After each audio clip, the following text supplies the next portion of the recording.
All right, thanks, Bruce, and congrats, Joe. Channel 3 is your back-to-school authority, and first-day jitters are normal, but the start of a new school year right now has children feeling extra anxiety about returning to the classroom in the COVID area. I spoke with a local mom who also happens to be a mental health expert about how she helps her patients and her kids deal with their complicated emotions.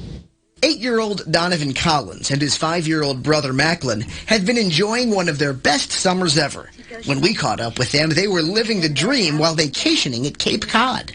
Well, we mostly spend the whole day at the beach, and then after that we have dinner. While he's had a picture-perfect summer, Donovan is still excited to go back to school next month so he can see his friends.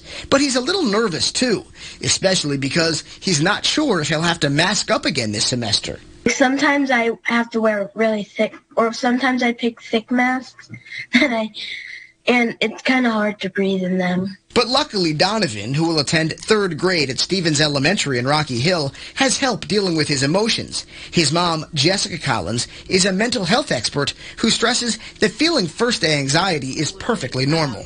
Going back to school and back-to-school jitters have always been there. That's very normal.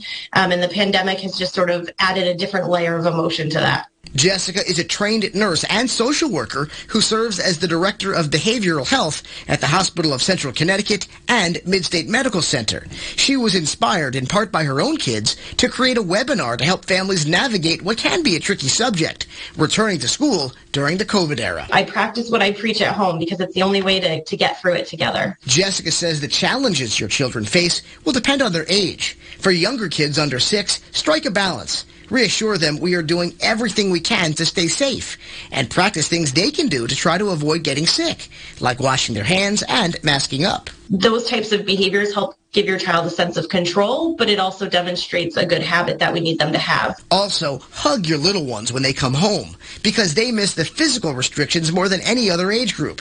Kids between 6 and 12 are more likely to ask questions about what's going on, and Jessica says parents should encourage that. Giving them the opportunity to explore their feelings and ask questions is huge in this age group. Jessica says if your kids are between 6 and 12, you should still try to reassure them that things will get better, but be as honest as you can about the challenges we still face.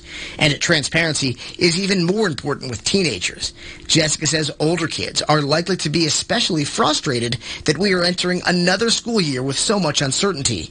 Jessica recommends that parents tell teens it's okay to be angry. I know some of the teenagers we've been talking to are having these feelings of, we just want to get back to our normal life. Why are you trying to stop us? Jessica says the key is to make sure kids of all ages also spend time thinking about the positive things in their lives. Try discussing what you are grateful for every day as a family. It's not easy, but keep at it. In the Collins house, it's been worth the effort.